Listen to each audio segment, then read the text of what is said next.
Yep. So what I find is the better of the area that this is a thing that goes back to law enforcement too. What I found is I don't think I ever took one person to jail that had something to lose.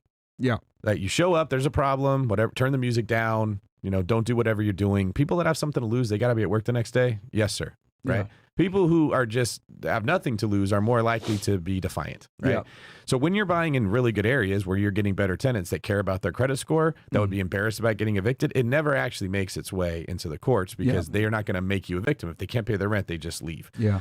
So if you're in a state with worse laws that favor landlords, just buy in better areas. Yeah. And you can sort of mitigate how likely you are to actually end up in court. Another thing too is they basically the magic number is about $60,000 per year or above is the threshold where you significantly reduce your chances of having to evict somebody. Makes sense.